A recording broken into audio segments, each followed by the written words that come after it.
नवनिर्वाचित राष्ट्रपति रामचन्द्र पौडेलले सम्हाले जिम्मेवारी। शीतल निवास छिरेका रामचन्द्रको हुलिया बारे चर्चा। गालाको कोठी कसले मेटायो?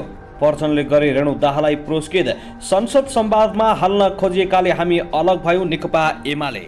प्रधानमन्त्री पुष्पकमल दाहाल पर्चनले भने संवैधानिक पदमा राजनीतिक दलहरूको सन्तुलन मिलेको छ, चेक एन्ड ब्यालेन्स हुन्छ। लागु औषध मुद्दाका फरार प्रतिवादी प्रहरीको नियन्त्रणमा। बिरामी गिद्धको उपचार प्राविधिकले गरिँदै। प्रधानमन्त्री दाहाल र WHO का क्षेत्रीय निर्देशक बीच बालोटारमा भेटवार्ता। पृथ्वीबहादुर शाह सहित 6 जनालाई पूर्वपक्षका लागि थुनमा पठाउन आदेश। प्रहरी समायोजन ऐन छिट्टै ल्याउने तयारी। सँगै निजामती ऐन, शिक्षा ऐन तथा प्रहरी समायोजन ऐन छिट्टै ल्याउने प्रचण्डको दाबी।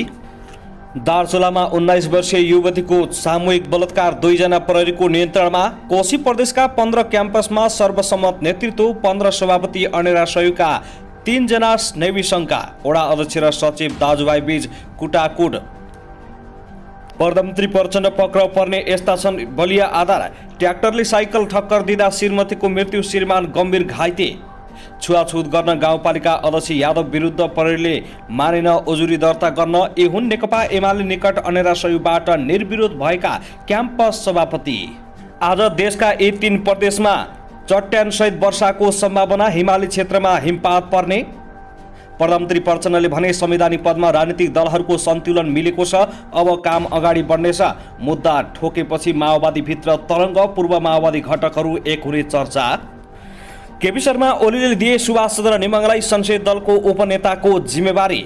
राष्ट्रपतिको पहिलो निर्णय। इजिप्ट र मोरोक्कोको राजदूत सुशील कुमार लम्साललाई नियुक्त गरियो। राष्ट्रपति पौडेलले सँगै जेल बसेका साथीलाई शपथ ग्रहणमा बोलाएपछि तरङ्ग। गुल्मी तमगासमा मासु पसल मापदण्ड विपरीत। फ्रिजभित्र सडेर कुहिएको मासु। दैले केन्द्रबिन्दु भएर गयो 4 रेक्टर स्केलको भूकम्प। गोर्खा ट्रक दुर्घटनामा मृत्यु हुनेको संख्या 3 पुग्यो। तिर्बी केन्द्रीय पुस्तकालय जहाँ छन् 4 लाख भन्दा बढी पुस्तक, यसरी सकिन्छ पढ्न। आज सार्वजनिक विदा। यी जिल्लामा सार्वजनिक विदा दिइयो। एकै दिन देशका 21 स्थानमा भीषण आगो लागि अरब रुपियाँको क्षति। ट्राफिक प्रहरीले लिएका कागजपत्र कहाँ छन्? SMS गर्नुहोस्। कालीगण्डकीमा सुरु भयो बेली ब्रिज निर्माण। ठगीको आरोपमा विराटनगरको तुलसी सहरीका सञ्चालक पक्राउ। अब हामी सबैले सचेत हुने बेला आएको छ, प्रधानमन्त्री दाहालको भनाई। शीतल निवासबाट यसरी विदा भइन् राष्ट्रपति भण्डारी। सँगै शिक्षा ऐन जारी गर्ने गृह कार्यमा रहेको सरकारको घोषणा। उपराष्ट्रपतिको उम्मेदवारी फिर्ता लिने पर्मिला यादवको निर्णय। र सरकारमा जाने तयारी छैन, परिस्थितिको मूल्याङ्कन गर्दैछौँ। राष्ट्रिय स्वतन्त्र पार्टीका अध्यक्ष रवि लामिछाने। सय निर्वाचन। आज उम्मेदवारको अन्तिम नामावली प्रकाशन गरिँदै अभिनेता पल शाहले खेले म्युजिक भिडियो। अब हेर्नुहोस् पुरा समाचार।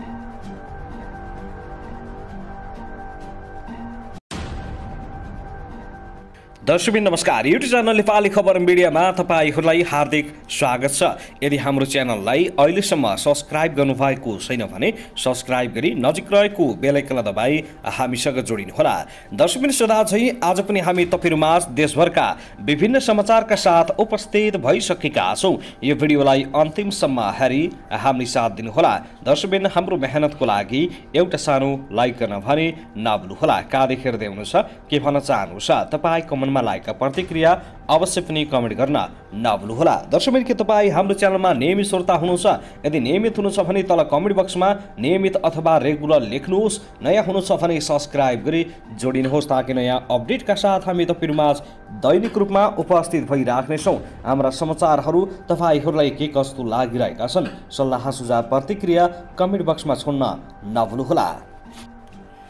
दर्शकबिन आउनुहोस् आजको पहिलो खबरतर्फ लागौँ। प्रधानमन्त्री पुष्पकमल दाहाल प्रचण्डले सँगै निजामती ऐन र शिक्षा ऐन तथा प्रहरी समायोजन ऐन निर्माण प्रक्रिया तीव्र गतिमा बढाइएको बताएका छन्। नेपाल नगरपालिका सङ्घको 30औं वार्षिक उत्सवका अवसरमा आज आयोजित कार्यक्रममा स्थानीय निकाय सम्बन्ध सङ्घ तथा महासङ्घका प्रतिनिधिबाट व्यक्त गुनासोलाई सम्बोधन गर्दै प्रधानमन्त्री दाहालले सो कुरा बताएका हुन्। केही राजनीतिक नेतृत्वसहित कर्मचारी तन्त्रबाट समेत सङ्घीयता कार्यान्वयनमा बाधा अवरोध सिर्जना हुने गरेको प्रसङ्ग उल्लेख गर्दै उनले सङ्घीय लोकतान्त्रिक गणतन्त्रनात्मक मुलुक निर्माणमा नेतृत्वदायी भूमिका निर्वाह गर्ने नेताका हैसियतले संविधानको मर्म र भावना बमोजिम स्थानीय निकायलाई अधिकार सम्पन्न गर्ने पक्षमा आफू रहेको स्पष्ट पारेका छन्। जनभावनालाई सम्मान गर्दै स्थानीय जनताको निगरानी, नियन्त्रण र हस्तक्षेप हुने गरी अग्रगामी संविधान जारी गरेको स्मरण गर्दै नेकपा माओवादी केन्द्रका अध्यक्ष समेत रहेका प्रधानमन्त्री दाहालले आवश्यक कानुनी व्यवस्था सहित प्रदेश तथा स्थानीय सरकारलाई सुदृढ र प्रभावकारी बनाई देशमा सुशासन, सामाजिक न्याय, दिगो शान्ति, समृद्धि र स्थिरता कायम गर्ने प्रतिबद्धता व्यक्त गरे। सो अवसरमा प्रधानमन्त्री दाहालले आर्थिक वर्ष 2079 र 80 मा विभिन्न 5 विधामा उत्कृष्ट हुने 6 वटा नगरपालिकालाई सम्मानसहित पुरस्कृत गरेका छन्। सर्वोच्च अदालतका पूर्व रजिस्ट्रार एवं कानुनविद काशीराज दाहालको संयोजकत्वमा गठित 15 सदस्यीय पुरस्कार छनौट समितिको सिफारिस बमोजिम सामाजिक विकासको क्षेत्रमा उत्कृष्ट काम गरे बापत ललितपुर महानगरपालिका र शहरी योजना पूर्वाधार विकास तथा विपद व्यवस्थापनमा उल्लेखनीय काम गरे बापत भरतपुर महानगरपालिकालाई पुरस्कृत गरिएको थियो।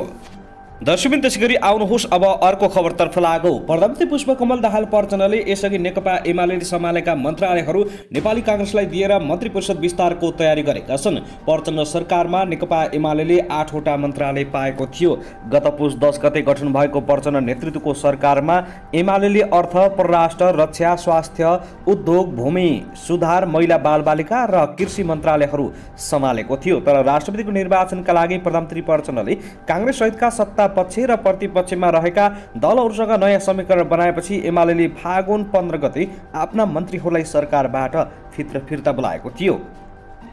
राष्ट्रपति निर्वाचनका लागि 8 दलीय गठबन्धन बनेपछि राष्ट्रिय प्रजातन्त्र पार्टी राप्रपाले पनि फागुन 13 गते आफ्ना मन्त्रीहरू फिर्ता बोलाएको थियो। त्यस्तै राष्ट्रिय स्वतन्त्र पार्टी रासोपाले पनि सरकारबाट बाहिरिसकेको हो। राप्रपाका 3 मन्त्री र 1 राज्यमन्त्री तथा रासोपाका 2 मन्त्री र 1 राज्यमन्त्री थिए। सरकार गठनको सुरुवातमा रासोपाले गृह मन्त्रालय पनि पाएको थियो, तर गृहमन्त्री रवि लामिछानेले नागरिकता सम्बन्धी मुद्दामा सर्वोच्च अदालतको फैसला पछि राजीनामा दिएका थिए।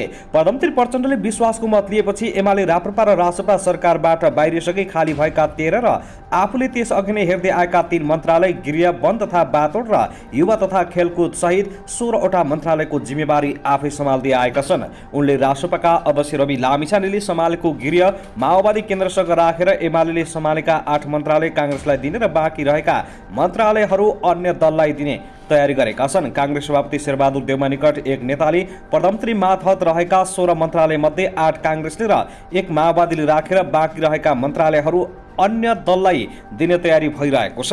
उनका अनुसार प्रधानमन्त्री प्रचण्डले फागुन 25 मा सम्पन्न राष्ट्रपति निर्वाचनका लागि एक ठाउँमा उभिएका 10 वटै दललाई सरकारमा सहभागी गराउन खोजेको बताइएको छ।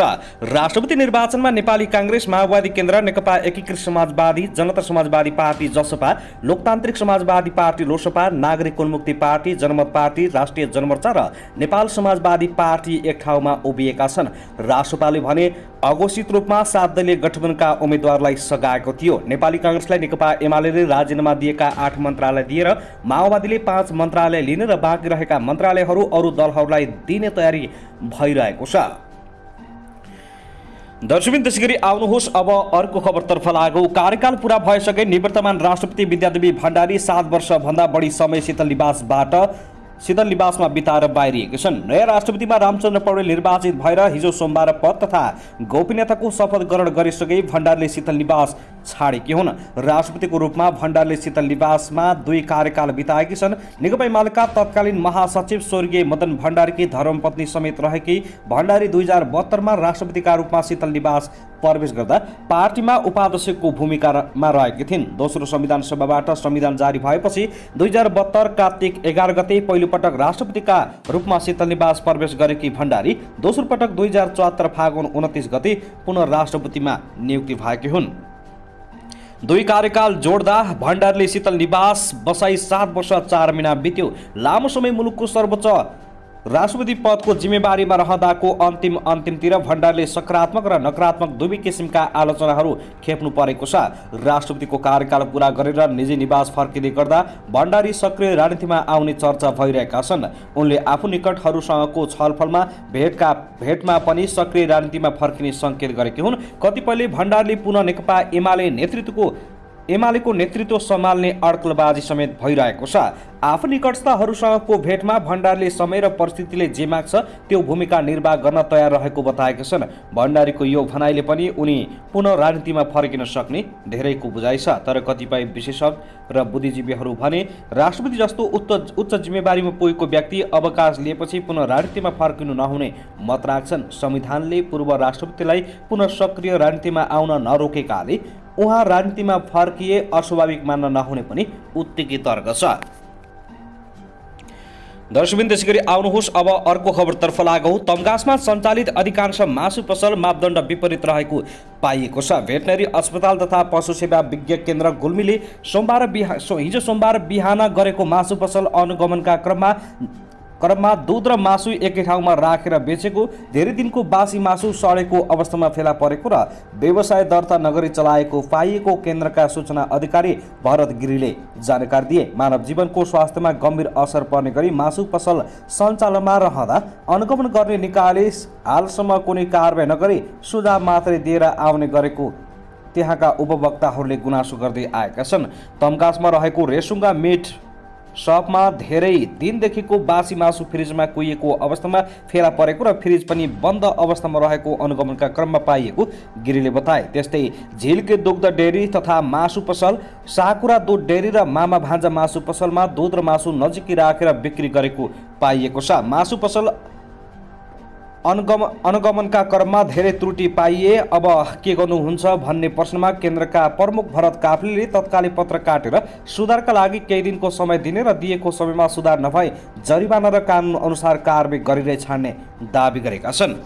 साथै आउनुहोस् अब भूकम्प अपडेट बारे जानकारी गराउन चाहे। दैलेख जिल्लाको रानीवन केन्द्रबिन्दु भएर भूकम्प गएको छ। राष्ट्रिय भूकम्प मापन तथा अनुसन्धान केन्द्र ल्यान्चोरका अनुसार हिजो सोमबार साँझ 6:56 दैलेख जिल्लाको रानीवन केन्द्रबिन्दु भएर 4.1 रेक्टर स्केलको भूकम्प गएको हो। यसअघि यही फागुन 21 गते अछाम र काभ्रे पलाञ्चोक केन्द्रबिन्दु भएर 2वटा भूकम्प गएका थिए।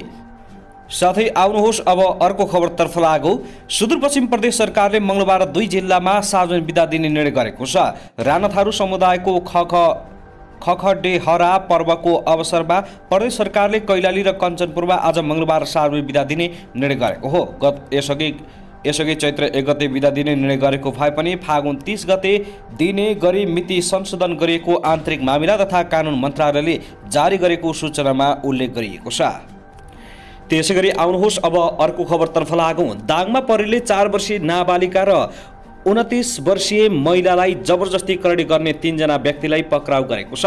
पक्राउ पर्नेमा 4 वर्षीय बालिकालाई जबरजस्ती करडी गर्ने घोराई उपमहानगरपालिका 18 का 34 वर्षीय विराज लम्सार र घरको आँगनमा सुतिरहेको अवस्थामा श्रीमानलाई कोटपिट गरी 29 वर्षीय महिलालाई जबरजस्ती करडी गर्ने घोराई उपमहानगर 17 का 30 वर्षीय निर्मल चौधरी र 23 वर्षीय मनोज चौधरी रहेको जिल्ला प्रहरी कार्यालय दाङले जानकारी दिएको छ। प्रहरीका अनुसार शुक्रबार लम्सालले 4 वर्षीय बालिकालाई ललाई फकाई गरी पैसा दिन्छु भने 10 रुपियाँ दिएर जबरजस्ती करडी गरी बालिकालाई बेहोस अवस्थामा छोडी भागेका थिए।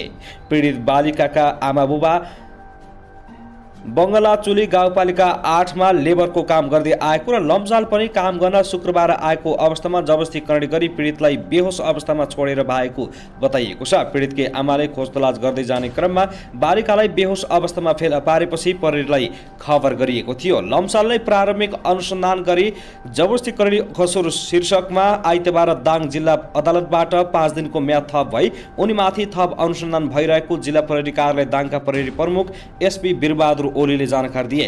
त्यसैगरी प्रहरीले 29 वर्षीय महिलालाई शुक्रबार राति 1:30 बजेतिर पीडितका श्रीमानलाई कोटपिट गरी सामूहिक जबरजस्ती करडी गरेको भन्ने आरोपमा शनिबार निर्मल र मनोजलाई पक्राउ गरेको हो। विगत 3 महिना अघि पीडित आफ्ना श्रीमानको गोडाको उपचार गर्न राप्ती स्वास्थ्य विज्ञान प्रतिष्ठानमा गएकी थिइन्।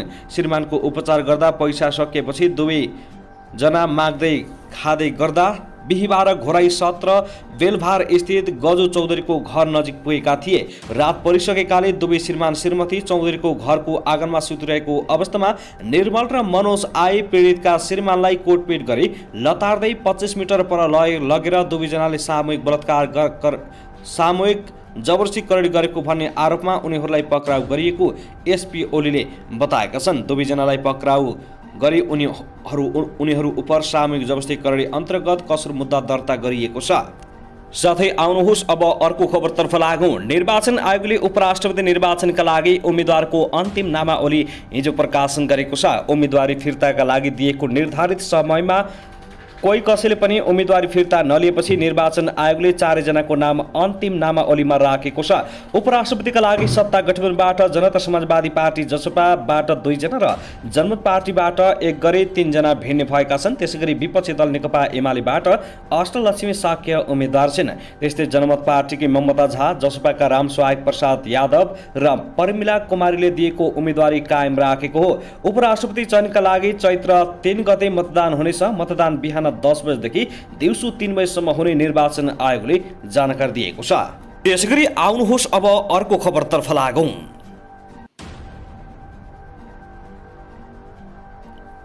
नेकपाका महासचिव नेत्र विक्रम चन्द विप्लवले नेकपा एकीकृत समाजवादीका सम्मानित नेता एवं पूर्व प्रधानमन्त्री झलनाथ खनालसँग भेटवार्ता गरेका छन्। खनाललाई भेट्न विप्लव पार्टीका नेता खड्कबहादुर विश्वकर्मा प्रकाण्डलाई लिएर डल्लो पुगेका थिए। सो क्रममा उनीहरूबीच समसामयिक राजनीतिक विषयमा कुराकानी भएको हो। उनीहरूबीच वामपन्थी एकताका विषयमा पनि कुराकानी भएको जनाइएको छ। हिजो मात्रै विप्लव माओवादी धारको संयुक्त पत्रकार सम्मेलनमा कडा रूपमा प्रस्तुत भएका थिए। पछिल्लो समय विप्लव प्रधानमन्त्री एवं नेकपा माओवादी केन्द्रका अध्यक्ष पुष्पकमल दाहाल प्रचण्डसँग निकट रहेका छन्। प्रचण्डले पनि छिट्टै समाजवादी मोर्चा बन्ने घोषणा गरेका छन्। विप्लव र खनाल बीचको भेटवार्तालाई समाजवादी मोर्चा गठनको लागि वार अफ दौडको रूपमा लिएको छ।